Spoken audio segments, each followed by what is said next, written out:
This is Radhika. మరి ఈ రోజు వివిధ దినపత్రికల్లో వచ్చినటువంటి ప్రధాన కథాంశాలేంటి, రెండు తెలుగు రాష్ట్రాల్లో ఏం జరుగుతుంది ఒకసారి చూద్దాం. ముందుగా ఈనాడు పేపర్లో తిరుమల పరకామణి కేసులో కుట్రదారులైన పోలీసులపై చర్యలు తీసుకోవాలి అంటూ ప్రధాన హెడ్లైన్ మనం చూస్తున్నాం. ఇక్కడ నిందితుడితో వారు కుమ్మక్కయ్యారు, కావాలనే సరైన సెక్షన్లు నమోదు చేయలేదు, ఉన్నత న్యాయస్థానం స్పష్టీకరణ, ముందుకు వెళ్లేందుకు సిఐడి ఇక ఏసీబీలకు స్వేచ్ఛ అంటూ అమానవీయ రీతిలో తనిఖీలు ఆపలేరా అని తితిదేను ప్రశ్నించినటువంటి హైకోర్టు అనేది మనం చూస్తున్నాము. అయితే ఏదైతే తిరుమల పరకామణి కేసులో జరిగినటువంటి దానిపై కుట్రదారులైనటువంటి పోలీసులపై చర్యలు తీసుకోవాలంటూ హైకోర్టు ఆగ్రహం వ్యక్తం చేసినట్టుగా మనం ఇక్కడ చూస్తున్నాము. ఘటనకు సంబంధించిన కేసును బలహీనపరచడంలో కుట్రదారులైన పోలీసులపై తగిన చర్యలు తీసుకోవాల్సిన అవసరం ఉందని హైకోర్టు స్పష్టం చేసింది. అయితే ఇక సిఐడి నివేదికను పరిశీలిస్తే ఈ కేసులో నిందితుడు సివి రవికుమార్ తదితరులతో కొంతమంది పోలీసులు అధికారులు కుమ్మక్కైనట్లుగా స్పష్టమవుతుందని పేర్కొన్నారు. ఇక చోరీపై ఉద్దేశపూర్వకంగానే సరైన సెక్షన్లు నమోదు చేయలేదని హైకోర్టు వారిపై క్రమశిక్షణ చర్యలు తీసుకోవాలంటూ ఆగ్రహం వ్యక్తం చేసినట్టుగా మనం చూస్తున్నాం. మరి నెక్స్ట్ వార్తకి వెళ్ళినట్లయితే అదుపులోనికి రానటువంటి బ్లో అవుట్ అంటూ మనం ఇక్కడ ప్రధాన హెడ్లైన్ చూస్తున్నాం. రెండో రోజు అగ్నికిలల తీవ్రత తగ్గుదల, ఇక శ్రమిస్తున్న ఓఎన్జీసీ బృందాలు అరికట్టేందుకు మరికొన్ని రోజులు అంటూ మనం ఇక్కడ చూస్తున్నాము. అయితే ఏదైతే నిన్న జరిగినటువంటి డాక్టర్ బిఆర్ అంబేద్కర్ కోనసీమ జిల్లాలో బ్లో అవుట్ ఇంకా ఆగనే లేదంటూ మనం చూస్తున్నాము. నిన్న ఏవైతే ఈ బావులు ఏవైతే ఉన్నాయో అంటే మలికిపురం మండల ఇరుసుమండ వద్ద ఉన్నటువంటి ఓఎన్జీసీ బావిలో సోమవారం మధ్యాహ్నం నుండి 30 మీటర్ల ఎత్తున అగ్నిజ్వాలలు ఆరంభమైన విషయం మనందరికీ తెలిసిందే. అయితే మంగళవారం నాటికి తీవ్రత తగ్గినప్పటికీ ఇంకా 10 నుండి 15 మీటర్ల పైకి ఎగిసి పడుతూ ఉన్నాయి. బావిలో గ్యాసు పీడన స్థాయి క్రమంగా తగ్గుతుండడంతో ఇక ఓఎన్జీసీ చర్యలు ముమ్మరం చేసింది. క్షేత్రస్థాయిలో విపత్తుల నిర్వహణ బృందము సిఎంటి అనేది చేసినట్టుగా తెలుస్తోంది. ఏవైతే నిన్న అగ్నికిలలు ఎగిసి పడుతున్నాయో 30 మీటర్ల ఎత్తున ఎగిసి పడ్డటువంటి అగ్నికిలలు ఇక మనము వాటిని తగ్గించేటువంటి విషయంలో 15 మీటర్ల వరకు అంటే 10 నుంచి 15 మీటర్ల వరకు ఇంకో ఇక్కడ చూసినట్లయితే మంటలు చెలరేగుతున్న విషయం మనం చూస్తున్నాము. ఇరుసుమండలోని మోరీ 5 ఓఎన్జీసీ డ్రిల్లింగ్ సైట్లోని బావిలో రెండో రోజు ఎగిసి పడుతున్నటువంటి మంటలను అదుపు చేసే యత్నాలు జరుగుతున్నాయి. కొంతవరకు తగ్గుముఖం పట్టినప్పటికీ కూడా ఇంకా 10 నుంచి 15 మీటర్ల ఎత్తులో ఈ మంటలు ఎగిసి పడుతున్నాయి అనే విషయం మనం చూస్తున్నాం.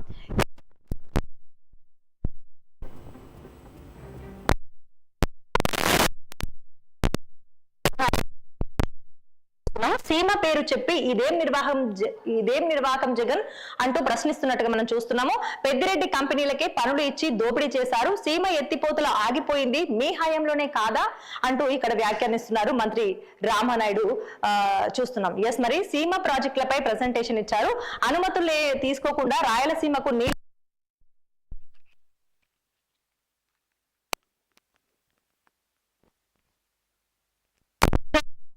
పనులు అప్పగించి ఉపయోగం లేని పనులన్నీ చేసి వేల కోట్లు బిల్లులు ఇచ్చేసింది అంటూ రామానాయుడు ఏపీ మంత్రి రామానాయుడు నిలదీస్తున్నట్టుగా తెలుస్తుంది జగన్ ని.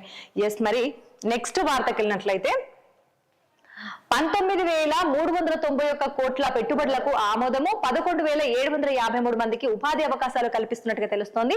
అయితే 14వ ఎస్ఐబిపి సమావేశంలో నిర్ణయం తీసుకున్నారు. 2025లో రాష్ట్రానికి భారీగా పెట్టుబడులు వచ్చాయి, ఇదే ఉత్సాహంతో పనిచేయాలని అధికారులకు సీఎం చంద్రబాబు నాయుడు సూచించినట్టుగా తెలుస్తోంది. అయితే 19,391 కోట్ల పెట్టుబడులకు ఆమోదం జరిగింది. అయితే ఇందులో 11,753 మందికి ఉపాధి అవకాశాలు లభించబోతున్నాయంటూ చంద్రబాబు వ్యాఖ్యానించిన విషయం మనం ఇక్కడ చూస్తున్నాం. మరి నెక్స్ట్ వార్తకి వెళ్ళినట్లయితే అమరావతి ఓఆర్ఆర్ కు ఎన్టీఆర్ జిల్లాలో 1416 హెక్టార్ల భూసేకరణ అంటూ నోటిఫికేషన్ జారీ చేశారంటూ మనం ఒక వార్త చూస్తున్నాం. అమరావతిలో ఓఆర్ఆర్ కు సంబంధించి ఇక ఎన్టీఆర్ జిల్లాలో 1416 హెక్టార్ల భూ సేకరించడం అనేది జరిగింది. మరి నెక్స్ట్ వార్త చూసుకున్నట్లయితే భారమైన హృదయంతో బాధితులు చేపడుతున్న మధురో దంపతులను అమెరికా అపహరించిందంటూ మనం ఇక్కడ వార్త చూస్తున్నాం. కొత్త అధ్యక్షురాలు రోడ్రిగ్జు వెల్లడి చేసినట్టుగా మనం చూస్తున్నాం. అయితే ఏదైతే అమెరికాకు సంబంధించి భారమైన హృదయంతో బాధితులు చేపడుతున్నానంటూ రోడ్రిగ్జు చెప్తున్నటువంటి విషయం మనం ఇక్కడ చూస్తున్నాం. మరి నెక్స్ట్ వార్తకి వెళ్ళినట్లయితే గోదావరి పిలుస్తోంది, పండగకొచ్చేయండి అంటూ ఒక ప్రధాన వార్తగా ఇక్కడ హైలైట్ చేశారు ఈనాడు పేపర్లో. ఎస్, మరి కాలువగట్లపై విహారం, కేరళ తరహా పడవ పోటీలు జరగబోతున్నాయి. ఇక ప్రభుత్వ ఆధ్వర్యంలో అట్టహాసంగా సంక్రాంతి సంబరాలు చేస్తున్నారు. 11 నుండి 3 రోజుల పాటు ఆత్రేయపురంలో ఉత్సవాలు తెలుగు రాష్ట్రాల నుండి భారీగా తరలి వస్తున్నారంటూ అంచనా వేస్తున్నటువంటి విషయాన్ని మనం చూస్తున్నాం. అంటే మనం ఎప్పుడైనా కూడా ఫ్లోటింగ్ బోటింగ్ అన్నా కూడా వాటర్లో ఇవన్నీ కూడా మన కేరళలో ఉంటాయి అని చెప్పేసి మాట్లాడుతుంటాం. కానీ గోదావరి నదిపై సంక్రాంతి అనగానే కోస్తా జిల్లాలో రంగవల్లులు, గొబ్బెమ్మలు, హరిదాసులు, గంగిరెద్దులు, కోడి పందాలు గుర్తొస్తాయి. సంక్రాంతి పండుగ వచ్చిందంటే గోదావరి జిల్లాలో మరీ ముఖ్యంగా కోనసీమలోని పచ్చని పల్లెలన్నీ కొత్త శోభను సంతరించుకుంటాయి. కోడి పందాలు, ప్రబల తీర్థాలు, నోరూరించే పిండి వంటలు ఎక్కడెక్కడి వారిని రమ్మని ఆహ్వానిస్తాయంటూ పెద్ద పండుగకు మరిన్ని సొగబులద్ది రాష్ట్ర ప్రభుత్వం ఈసారి సంక్రాంతి సంబరాలు అంబరన్నంటేలా మరింత ఆకర్షణీయంగా నిర్వహించబడుతుంది అని చెప్పేసి మనం ఇక్కడ చూస్తున్నాం. ఏదైతే కాల్వగట్లపై కేరళ తరహా పడవ పోటీలు జరపబోతున్నారు ఆంధ్రాలో. 11 నుంచి 3 రోజుల పాటు ఈ పోటీలు అనేటివి జరగబోతున్నాయి. కాబట్టి తెలుగు రాష్ట్రాల నుండి చాలా మంది అక్కడికి విచ్చేస్తున్నారు చూడటానికి అని చెప్పేసి, ఏదైతే గోదావరి నదిపై జరుగుతున్నటువంటి ఈ పడవ పోటీలు వాటికి విచ్చేయడానికి తెలుగు రాష్ట్రాల నుండి ప్రజలు చూడటానికి వెళ్తున్నట్టుగా మనం చూస్తున్నాము. ఈసారి ప్రభుత్వం, ఆంధ్రప్రదేశ్ ప్రభుత్వము ఈ విధంగా అట్టహాసంగా సంక్రాంతి సంబరాలు నిర్వహించబోతున్నట్టుగా మనం చూస్తున్నాం. ఎస్, మరి నెక్స్ట్ వార్తకి వెళ్ళినట్లయితే మరి ఈ రోజు మనము ఈనాడు పేపర్లో వచ్చినటువంటి ప్రధాన అంశాలు ఏమున్నాయి అనేది చూసాము. ఇప్పుడు మనము సాక్షి పేపర్లో ఎలాంటి అప్డేట్స్ ఉన్నాయో ఒకసారి చూద్దాం. ముందుగా చూసుకున్నట్లయితే ప్రధాన హెడ్లైన్ గా చంద్రబాబు సీమ జలద్రోహి అంటూ ఒక మెయిన్ వార్తగా చూస్తున్నాం. ఆయన అధికారంలోకి వచ్చాక రాయలసీమ లిఫ్ట్ పనులు నిలిపివేశారు. అలాగే ప్రాజెక్టు పూర్తయితే వైఎస్ జగన్ కు మంచి పేరు వస్తుందనే కుట్రలు జరిపారు. అలాగే సీమ ఎత్తిపోతులకు పర్యావరణ అనుమతులు లేవనేది దొంగ సాకులే, ఈ ప్రాంతం అంటే చంద్రబాబుకు మొదటి నుంచి కక్షే అంటూ ఇక్కడ వ్యాఖ్యానించారు. పోతిరెడ్డిపాడు విస్తరణ నుండి సీమ లిఫ్ట్ వరకు అన్ని చోట్ల కుట్రలే జరిగాయి. తక్షణమే రాయలసీమ ఎత్తిపోతల పనులు చేపట్టాలి, చంద్రబాబు స్పందించకపోతే ఉద్యమిస్తామంటూ జూపాడు బంగ్లా మండలంలో నిలిచిపోయినటువంటి లిఫ్ట్ పనులను పరిశీలించిన రాయలసీమ జిల్లాల వైఎస్ఆర్సీపీ నేతలు పరిశీలించారు. అదేవిధంగా పోతిరెడ్డిపాడు విస్తరణ నుండి సీమ లిఫ్ట్ వరకు కూడా అన్ని చోట్ల కూడా కుట్రలే జరిగాయి. ఇవన్నీ మేము చేస్తున్నప్పుడు ఈ విధంగా కుట్రలు చేసి జగన్ కి మంచి పేరు రాకుండా చేశారంటూ ఆరోపిస్తున్నారనే విషయాన్ని ఇక్కడ మనం చూస్తున్నాం. ఎస్, మరి నెక్స్ట్ వార్తకి వెళ్ళినట్లయితే ప్రతి భారతీయుని తరపున ప్రపంచ కప్ విజేతలను సన్మానించిన శ్రీమతి నీతా అంబానీ అంటూ మనం ఒక ప్రధాన హెడ్లైన్ గా మనం ఇక్కడ చూస్తున్నాము. భారతీయుల తరపున ప్రపంచ కప్ విజేతలు ఎవరైతే ఉన్నారో వారిని సన్మానించినట్టుగా తెలుస్తోంది. ప్రపంచ కప్ విజేతలైన భారతదేశ 3 టీంలు, పురుషులు, మహిళలు మరియు మహిళల అందుల టీము సభ్యులను సోమవారం నాడు ముంబైలో ప్రతి భారతీయుని తరపున యునైటెడ్ ఇన్ ట్రయంప్ 2వ దశలో భాగంగా శ్రీమతి నీతా అంబానీ పాల్గొన్నారు. ఒక ప్రత్యేక సందర్భంలో నూతన సంవత్సరంను మనం ప్రారంభిస్తున్నామని నేను భావిస్తున్నానంటూ ఇక్కడ నీతా అంబానీ చెప్తున్నటువంటి విషయాన్ని మనం చూస్తున్నాము. భారతదేశ క్రికెట్ టీమ్స్ 3 పురుషులు క్రికెట్ టీము, అలాగే మహిళల క్రికెట్ టీము మరియు అందుల క్రికెట్ టీము, ఈ 3 టీంలను కూడా అన్ని ఒకే వేదికపై ఉన్నట్టుగా తెలుస్తోంది. అయితే ప్రతి భారతీయుని తరపున మనందరికీ సంతోషము, ఆనందం అందించినటువంటి వీరి గౌరవించమని శ్రీమతి అంబానీ తెలిపారు. అయితే ఈ ప్రపంచ కప్ విజేతలైనటువంటి మహిళల జట్టు, పురుషుల జట్టు, అలాగే అందుల జట్టు, ఈ 3 జట్లను కూడా ఒకే వేదికపై నీతా అంబానీ సన్మానించినటువంటి విషయాన్ని మనం ఇక్కడ చూస్తున్నాం. ప్రతి భారతీయుని తరపున నేను సన్మానిస్తున్నాను, మనం సంతోషం ఈ విషయం అని చెప్పేసి ఇక్కడ మనం చూసుకోవచ్చు. ముంబైలో నిర్వహించిన యునైటెడ్ ఇన్ ట్రయంప్ కార్యక్రమ 2వ ఎడిషన్ లో శ్రీమతి నీతా అంబానీతో పాటు 3 ప్రపంచ ఛాంపియన్ క్రికెట్ టీంల కెప్టెన్లు, భారత మహిళల అందుల team captain Deepika TC, Rohit Sharma మరియు హర్మన్ ప్రీత్ కౌర్లు ఉన్నటువంటి ఈ విశిష్ట చిత్రంలో త్యాగం, కృషి మరియు పూర్ణత్వం ప్రతిబింబిస్తున్నట్టుగా మనం ఇక్కడ చూస్తున్నాము. నిజంగా గ్రేట్ థింగ్ అని చెప్పుకోవచ్చు. ఎస్, మరి ఇవన్నీ మనం పిక్స్ చూసుకోవచ్చు. ఎస్, భావోద్వేగాలు, కలహాలు మరియు విజయాలతో నిండినటువంటి వేలాది కథలను చిత్రాలు వెల్లడిస్తాయంటూ ఇక్కడ వ్యాఖ్యానించారు. అయితే ముంబైలో జరిగిన యునైటెడ్ ఇన్ ట్రయంప్ కార్యక్రమంలో శ్రీమతి నీతా అంబానీ, శ్రీ అమితాబ్ బచ్చన్, శ్రీ సచిన్ టెండూల్కర్ మరియు శ్రీ జైషాలతో విజయ దుమ్దిబి మోగించినటువంటి భారత మహిళల అందుల క్రికెట్ టీము, ఇక ఐసీసీ వరల్డ్ T20 ఛాంపియన్షిప్ గెలుపొందినటువంటి భారత టీంలోని ఎంపిక చేయబడిన సభ్యులు మరియు ఇక ఐసీసీ మహిళల క్రికెట్ వరల్డ్ కప్ గెలుపొందినటువంటి భారత క్రికెట్ టీం సభ్యులతో కూడినటువంటి ప్రత్యేకమైనటువంటి ఫొటోస్ను మనము ఇక్కడ చూస్తున్నాము. స్టేజ్ పైన ఉన్నటువంటి అందరు కలిసి దిగినటువంటి ఫోటో మనం ఇక్కడ చూడవచ్చు. ఎస్, మనం చూసుకున్నాము సాక్షి పేపర్లో వచ్చినటువంటి ప్రధాన కథాంశాలు ఏమున్నాయి అనేది మనం ఇప్పుడు చూసాము. ఇప్పుడు ఆంధ్రజ్యోతిలో ఎలాంటి వార్తలు వచ్చాయి ఒకసారి చూద్దాం. ఎస్, మనం ముందుగా చూసుకున్నట్లయితే దళితురాలని పెళ్లికి నిరాకరించడంతో జూనియర్ డాక్టర్ ఆత్మహత్య చేసుకున్నారు అని అంటూ ఒక వార్తని ఇక్కడ చూస్తున్నాము. ఎస్, మరి ప్రేమ పెళ్లి అంటూ ఆమెకు దగ్గరైన ఓ డాక్టర్ ఆపై కులం పేరుతో పెళ్లికి నిరాకరించారు. లావణ్య బలవన్మరణం చెందిందంటూ ఇక్కడ మనం చూస్తున్నాం. అయితే సిద్దిపేట మెడికల్ కళాశాలలో హౌస్ సర్జన్ పూర్తి చేసి ప్రభుత్వ జనరల్ ఆసుపత్రిలో ఇంటర్న్షిప్ చేస్తున్నటువంటి జూనియర్ డాక్టర్ బి లావణ్య ఆత్మహత్యకు ప్రేమ వైఫల్యమే కారణమని దర్యాప్తులో పోలీసులు గుర్తించారు. ఎస్, మరి చూసుకున్నట్లయితే కులం పేరుతో దళితురాలని చెప్పేసి ఒక డాక్టర్ని జూనియర్ డాక్టర్ని ఆత్మహత్య చేసుకున్నట్టుగా తెలుస్తోంది. అయితే ముందుగా ప్రేమ అంటూ పెళ్లి అంటూ ఆ తర్వాత నిరాకరించారు. అది కులం అంటే ఏదైతే దళితురాలని చెప్పేసి నిరాకరించడంతో ఆమె బలవన్మరణానికి పాల్పడినట్టుగా తెలుస్తోంది. ఎస్, మరి నెక్స్ట్ వార్తకు వచ్చినట్లయితే యాదగిరి దాదాగిరి అంటూ ఒక హెడ్లైన్ మనం ఇక్కడ చూస్తున్నాము. హనుమకొండలో పోలీసు వడ్డీల దందా, స్థానికంగా 4 నుండి 5 వడ్డీకి అప్పులు. ఎస్, మరి ముక్కుపిండి వసూలు చేసినట్టుగా తెలుస్తోంది. ఎస్, అప్పు తీర్చని ఓ కుటుంబంపై దౌర్జన్యం చేశారు. ఇంటికి తాళము దాడి చేసినట్టుగా ఇక్కడ తెలుస్తోంది.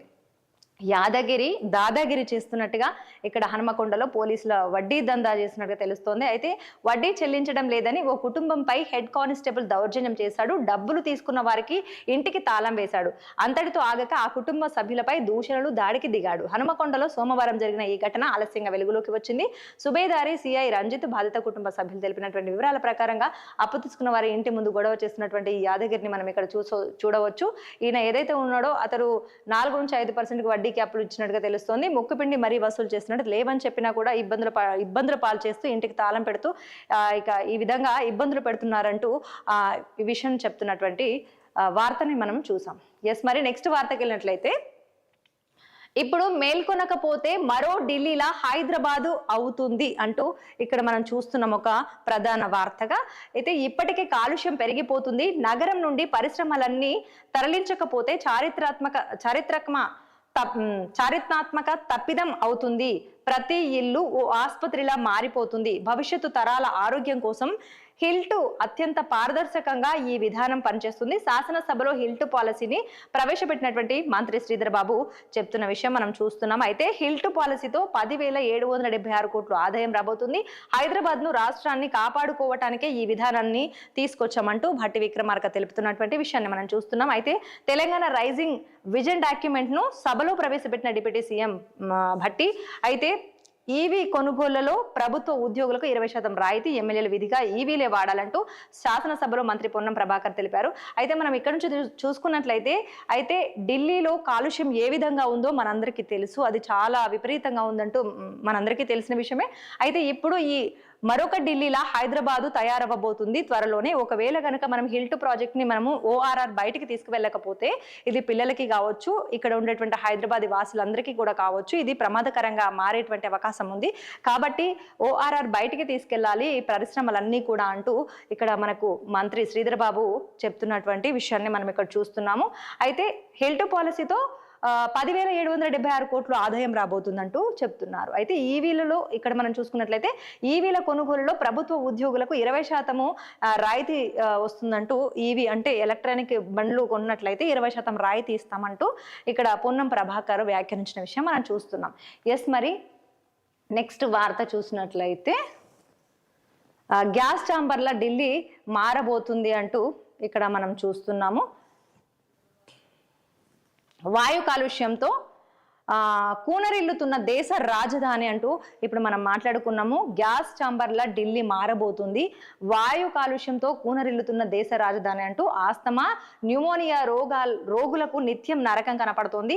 శ్వాస సమస్యలతో ఆసుపత్రులకు పెద్ద ఎత్తున ప్రజలు, పొగమంచుతో విమానాల రాకపోకలు ఆలస్యం, వాహనాలు, పారిశ్రామిక ఉద్గారాలు, నిర్మాణ ధూళి, ఇక సమీప రాష్ట్రాల్లో పంట వ్యర్థాలు దహనమే కారణాలు అని చెప్తున్నారు. ఆ విధంగా ఇక బీజింగ్ లో 25 ఏళ్ల క్రితం ఇదే సమస్యతో ఇబ్బందులు, చైనా సర్కార్ చర్యలతో 10 ఏళ్ల పరిస్థితి మెరుగుపడింది. అవే విధానాలను ఢిల్లీలోనూ పాటించాలంటూ నిపుణులు చెబుతున్నట్టుగా మనం చూస్తున్నాం. ప్రజలకు కారు సామాజిక హోదాగా మారింది. ఢిల్లీ కాలుష్యంపై విచారణలో సిజేఐ వ్యాఖ్యలు చేశారు. అయితే ఏదైతే ఢిల్లీలో ఉన్నటువంటి కాలుష్యానికి సంబంధించి ఏ విధంగా పెరిగిపోతుంది, ఎందుకు పెరుగుతుంది, మరి దాని గల రీజన్స్ ఏంటి, మనం ఏ విధంగా దాన్ని సరి చేసుకోవాలి అంటూ ఈ విధంగా మనం చూస్తున్నాము. అంటే ఈ కారు అనేది ఢిల్లీ ఈ విచారణలో ఏంటంటే చైనా సర్కారు చర్యలతో 10 ఏళ్లలో పరిస్థితి మెరుగు అనే విధానాలను ఢిల్లీలోనూ పాటించాలి అనేది, ఆ విధంగా చైనాలో ఏ విధంగా అయితే చేశారో మన ఢిల్లీలో కూడా ఈ విధంగా పాటించినట్లయితే కొంతవరకు కాలుష్యాన్ని తగ్గించుకోవచ్చు. ఈ జీవన విధానంలో కారు అనేది ఒక నిత్యావసర వస్తువులాగా మారిపోయింది. దాంట్లోనే వెళ్ళడం దానికి సంబంధించి కూడా కాలుష్యం అనేది వెలువడుతుంది అంటూ మనం ఇక్కడ చూస్తున్నాం. నెక్స్ట్ వార్తకి వెళ్ళినట్లయితే రాహుల్ గాంధీ హౌగాడు అంటూ ఇక్కడ మనము ఒక ప్రధాన హెడ్లైన్ మనం చూస్తున్నాము. రేవంత్ అనే హౌగాడిని మన మీదకు వదిలాడు. ఈ తప్పునకు ఆయన్ను నడి బజార్లో ఉరి తీయాలి. తెలంగాణ తెచ్చినందుకు కేసీఆర్ ను ఉరి తీస్తారా? రేవంత్ కరిసేలా ఉన్నాడు, ఇంట్లోనే కట్టేయాలని గీతమ్మకు చెబుతున్నామంటూ కేటీఆర్ వ్యాఖ్యానిస్తున్నటువంటి విషయాన్ని మనం ఇక్కడ చూస్తున్నాం. జనగాం అయితే ఇక్కడ జనగాంలో జరిగినటువంటి విషయంలో మాట్లాడుతున్నారు. అసెంబ్లీ ఎన్నికల్లో వరంగల్ అశోక్ నగర్ సభల్లో తప్పుడు హామీలు ఇచ్చి మోసం చేసిన రాహుల్ గాంధీ అనే హౌగాడిని నడి బజార్లో ఉరి తీయాలని బీఆర్ఎస్ వర్కింగ్ ప్రెసిడెంట్ కేటీఆర్ వ్యాఖ్యానించారు. కేసీఆర్ ను ఇక ఉరి తీయాలని రేవంత్ రెడ్డి మాట్లాడుతున్నారని, ఆయన్ను ఎందుకు ఉరి తీయాలి? చావు నోట్లో తలపెట్టి తెలంగాణ తెచ్చినందుక, రైతు బంధు, రైతు బీమా, కళ్యాణ లక్ష్మి, షాదీ ముబారక్, కేసీఆర్ కిట్ ఇచ్చినందుక ఆడబిడ్డలకు అంటూ జనగాంలో సర్పంచ్ల అభినందన సభలో మాట్లాడుతున్నప్పుడు కేటీఆర్ వ్యాఖ్యానిస్తున్నటువంటి విషయము, రాహుల్ గాంధీ కావచ్చు, రేవంత్ కావచ్చు, వీరందరూ కూడా మమ్మల్ని ఎందుకు అంటే కేసీఆర్ ని ఎందుకు ఉరి తీయమని మాట్లాడుతున్నారు. కేసీఆర్ ఏమైతే అంటే చావు నోట్లో తలబెట్టి కేసీఆర్ మనకు తెలంగాణని తీసుకొచ్చినందుక అతన్ని ఉరి తీయమని అంటున్నారు. ఏమేమి ఇచ్చారంటే రైతు బంధు ఇచ్చారు, రైతు బీమా, కళ్యాణ లక్ష్మి, షాదీ ముబారక్, అదే విధంగా కేసీఆర్ కిట్, ఇవన్నీ ఇచ్చినందుకు, ఆడబిడ్డలకు మంచి చేసినందుకు, తెలంగాణకు మంచి చేసినందుకు కేసీఆర్ ని ఉరి తీయమని అంటున్నారా అంటూ ఇక్కడ కేటీఆర్ వ్యాఖ్యానిస్తున్న విషయం మనము చూస్తున్నాం. ఎస్, మరి నెక్స్ట్ వార్తకి వెళ్ళినట్లయితే తెలంగాణ అస్తిత్వాన్ని కాపాడే పార్టీ కావాలి అంటూ ఇక్కడ జాగృతి అధ్యక్షురాలు కల్వకుంట్ల కవిత మాట్లాడుతున్న విషయం మనం చూస్తున్నాము. అయితే సామాజిక తెలంగాణకై కలిసి నడుద్దాం జాగృతి విస్తృత స్థాయి సమావేశంలో కవిత మాట్లాడిన విషయం మనం చూసాము. అయితే రాజకీయ పార్టీ ఏర్పాటు దిశగా అడుగులు వేస్తున్నాం. ఎమ్మెల్సీ కవిత రాజీనామాకు ఆమోదం చేసిన, అయితే నిన్న రాజీనామా చేసినటువంటి విషయం ఏదైతే కవిత ఉన్నారో, ఎవరైతే కవిత ఉన్నారో ఇప్పుడు మన కల్వకుంట్ల కవిత రాజీనామా చేస్తున్నాను ఎమ్మెల్సీ పదవికి అంటూ, అదే విధంగా సామాజిక తెలంగాణకై కలిసి నడుద్దాము జాగృతి విస్తృత సమావేశంలో కవిత వ్యాఖ్యానించారు. రాజకీయ పార్టీ ఏర్పాటు చేద్దాము, అదే దిశగా అడుగులు వేస్తున్నట్టుగా ఎమ్మెల్సీ కవిత తెలుస్తోంది. అయితే తెలంగాణ జాగృతి అధ్యక్షురాలు కల్వకుంట్ల కవిత రాజకీయ పార్టీ ఏర్పాటుకు సన్నద్ధమవుతున్నారు. పార్టీ ఏర్పాటు భవిష్యత్తు కార్యాచరణను రూపొందించుకునేందుకు కమిటీలు ఏర్పాటు చేస్తున్నారు. అలాగే ప్రజా సమస్యలను గుర్తించి వాటిని పరిష్కరించే దిశగా కార్యాచరణను సిద్ధం చేసుకోవాలని భావిస్తున్నారు. ఇందులో భాగంగా ఆమె మంగళవారం బంజారా హిల్స్ లో తెలంగాణ జాగృతి విస్తృత స్థాయి కార్యవర్గ సమావేశం నిర్వహించి పలు కీలక నిర్ణయాలు తీసుకున్నారు. అయితే జనం బాట కార్యక్రమంలో ఈ విధంగా ప్రతి ప్లేస్ కు వెళ్తూ మరొక పార్టీని, రాజకీయ పార్టీని ఏర్పాటు చేసే విధంగా ఆమె అడుగులు పడుతున్నాయంటూ ఇక్కడ వ్యాఖ్యానిస్తున్న విషయం మనం చూస్తున్నాం. ఎస్, మరి నెక్స్ట్ వార్తకి వెళ్తే నేటి పరిస్థితికి కేంద్ర కమిటీ వైఫల్యమే కారణం అంటూ ఒక హెడ్లైన్ మనం చూస్తున్నాము.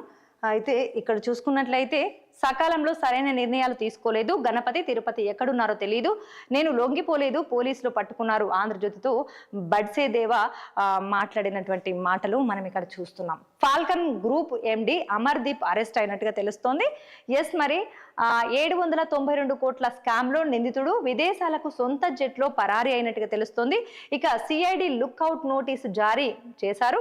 ముంబైలో పట్టుబడ్డ అమర్దీప్ అంటూ ఇక్కడ మనము వార్త చూస్తున్నాం. ఫాల్కన్ గ్రూప్ ఎండి ఎవరైతే ఉన్నారో అమర్దీప్ అరెస్ట్ అయినట్టుగా తెలుస్తోంది. ఎస్, మరి పొగిడే వారి కోసం జిల్లాలు ఏర్పాటు చేసిన కేసీఆర్ అశాస్త్రీయంగా ఉన్న కొత్త జిల్లాలు, మండలాలు ఏర్పాటుపై పునఃసమీక్ష చేస్తామంటూ ఇక్కడ వార్త చూస్తున్నాం. ఒకే గొడుగు కిందకు రెవెన్యూ, స్టాంప్స్, సర్వే విభాగాలు అంటూ మంత్రి పొంగులేటి చెప్తున్నటువంటి విషయం మనం ఇక్కడ చూస్తున్నాం. నెక్స్ట్ వార్తకి వెళ్ళినట్లయితే పురపాలికల్లోనూ పాగా వేద్దామంటూ ఒక ప్రధాన హెడ్లైన్ మనం ఇక్కడ చూస్తున్నాము. పంచాయతీ ఫలితాలను పునరావృతం చేద్దాము, అభ్యర్థుల ఎంపికకే కీలకము, ఇక గెలిపే ఇందుకు ప్రాతిపదిక CM Revanth TPCC chief Mahesh భేటీలో నిర్ణయించినట్టుగా తెలుస్తోంది. ఇక ఫిబ్రవరి 3వ వారంలో మున్సిపల్స్ ఉండేటువంటి ఛాన్స్ ఉన్నట్టుగా మనం ఇక్కడ చూస్తున్నాము. పురపాలికలను పాగా వేయాలి, పంచాయతీ ఫలితాలను మళ్ళీ పునరావృతం చేయాలి, మనమే గెలవాలి అంటూ రేవంత్ రెడ్డి వ్యాఖ్యానిస్తున్న విషయాన్ని మనం ఇక్కడ చూస్తున్నాం. అయితే పంచాయతీ ఎన్నికల్లో మెజారిటీ సీట్లు దక్కించుకున్న అధికార కాంగ్రెస్ పార్టీ మున్సిపల్ ఎన్నికల్లోనూ అవే ఫలితాలని పునరావృతం చేయాలని నిర్ణయించింది. ఈ ఎన్నికలను మరింత ప్రతిష్టాత్మకంగా తీసుకోవాలని నిశ్చయించింది అనే విషయాన్ని కాంగ్రెస్ పార్టీ ఈ విధంగా మాట్లాడుకుంటున్న విషయం అనేది మనం చూస్తున్నాము. ఎస్, మరి నెక్స్ట్ వార్తకి వెళ్ళినట్లయితే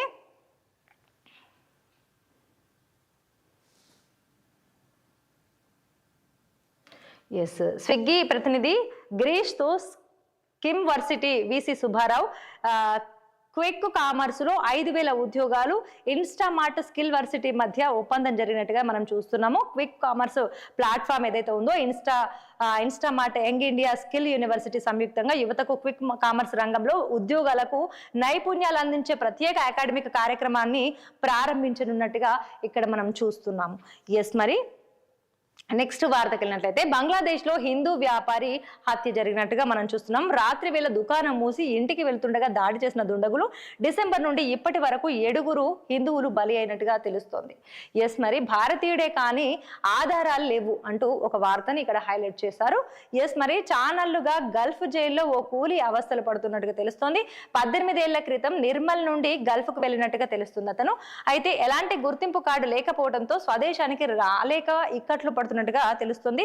భర్తను రప్పించాలని వేడుకుంటున్న భార్య అంటూ ఆ భారతీయుడు ఎవరైతే ఉన్నారో అతను ఎక్కడికి గల్ఫ్ కి వెళ్ళినట్టుగా తెలుస్తుంది. ఆయనకి ఆధార్ కార్డు లేకపోవడం వల్ల, ఏదైనా గుర్తింపు కార్డు లేకపోవడం వల్ల ఇతను ఇక్కడికి రావడానికి ఇబ్బందులు అవుతున్నట్టుగా మనం చూస్తున్నాం. ఎస్, మరి ఈరోజు ఆంధ్రజ్యోతిలో వచ్చినటువంటి ప్రధాన వార్తలు ఏమున్నాయనేది మనం చూసాము. ఇప్పుడు వెలుగు పేపర్లో ఎలాంటి వార్తా కథనాలు ఉన్నాయి ఒకసారి చూద్దాం.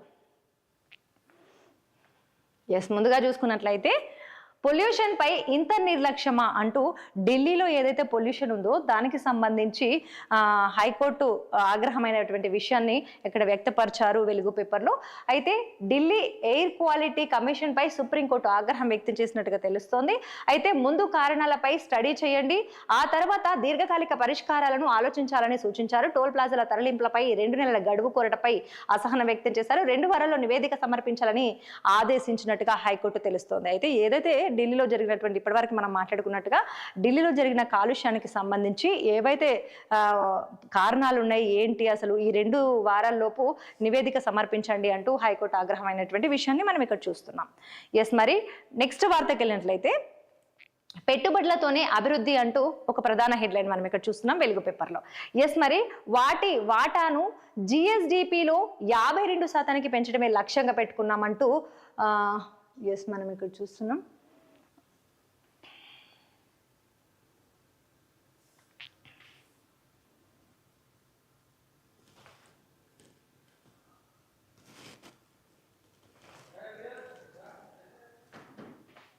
ఎస్, మరి చూస్తూనే ఉండండి. కాసేపు బ్రేక్ తీసుకొని మళ్ళీ వద్దాం.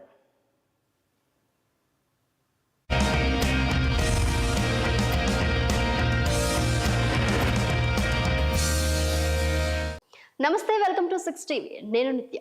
Tollywood young and dynamic hero మాస్కాదాస్ విశ్వక్ సేన్ మరో విలక్షణమైన కథతో ప్రేక్షకుల ముందుకు రాబోతున్నారు. ఆయన నటిస్తున్న తాజా చిత్రం లెగసీ. ప్యూర్ పొలిటికల్ డ్రామాగా తెరకెక్కుతున్న ఈ సినిమా టీజర్ ను మేకర్స్ తాజాగా విడుదల చేశారు. పాలిటిక్స్ ఈజ్ పర్సనల్ అనే పవర్ఫుల్ ట్యాగ్ లైన్ తో వచ్చిన ఈ టీజర్ ప్రస్తుతం సోషల్ మీడియాలో సెన్సేషన్ క్రియేట్ చేస్తుంది. టీజర్ ప్రారంభం నుండి ముగింపు వరకు చాలా ఇంటెన్స్ గా సాగింది. ముఖ్యంగా విశ్వక్ సేన్ చెప్పిన డైలాగులు పొలిటికల్ హిట్ ను పెంచుతున్నాయి. రాజకీయం అంటే పులి మీద సవారీ లాంటిదంటారు. ఆ పులి మీద నాయకుడు ఒక్కడే కూర్చోవాలా, ఆ కుటుంబం మొత్తం కూర్చోవాలా? This is an internal war for real legacy. ఈ డైలాగ్స్ చూస్తుంటే అధికారం కోసం ఒకే కుటుంబంలో జరిగే అంతర్గత పోరు, వారసత్వ రాజకీయాల చుట్టూ ఈ కథ తిరుగుతుందని స్పష్టమవుతుంది. గతంలో ఎన్నడూ లేని విధంగా విశ్వక్ సేన్ ఈ సినిమాలో ఒక సీరియస్ పొలిటీషియన్ పాత్రలో కనిపిస్తుండడం విశేషం. ఈ చిత్రానికి సాయి కిరణ్ రెడ్డి దైడా దర్శకత్వం వహిస్తున్నారు. భారీ తారగణంతో రూపొందుతున్న ఈ సినిమాలో ఏక్తా రాథోడ్ హీరోయిన్ గా నటిస్తుండగా రావు రమేష్, సచిన్ ఖడ్గర్, మురళీ మోహన్, కేకే మేనన్ కీలక పాత్రలో నటిస్తున్నారు. కలాహి మీడియా ప్రొడక్షన్ బ్యానర్ పై యశ్వత్ దగ్గుపాటి, సాయి కిరణ్ రెడ్డి దైడా నిర్మిస్తున్నారు.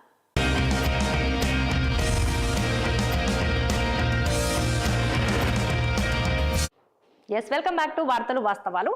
మరి దిశ పేపర్ తీసుకున్నట్లయితే దిశలో ఎలాంటి హెడ్లైన్స్ ఉన్నాయో ఒకసారి చూద్దాం. ట్రంప్ దమ్ముంటే నన్ను పట్టుకో, అవసరమైతే దేశం కోసం మళ్ళీ ఆయుధం పడతా, నన్ను బెదిరించొద్దు, నేను దురాక్రమణలను, క్షిపణులను, హత్యలను అంగీకరించను. అమెరికా అధ్యక్షుడికి కొలంబియా ప్రెసిడెంట్ గుస్తానో పెట్రో సవాల్ చేస్తున్నటువంటి విషయం మనం ఇక్కడ చూస్తున్నాం. ట్రంప్ నేను భయపడను, దమ్ముంటే నన్ను పట్టుకో, నేను ఇవన్నింటికి భయపడను అని ఇక్కడ అమెరికా అధ్యక్షుడికి కొలంబియా ప్రెసిడెంట్ గుస్తానో పెట్రో సవాల్ చేస్తున్నటువంటి విషయాన్ని మనం ఇక్కడ చూస్తున్నాం.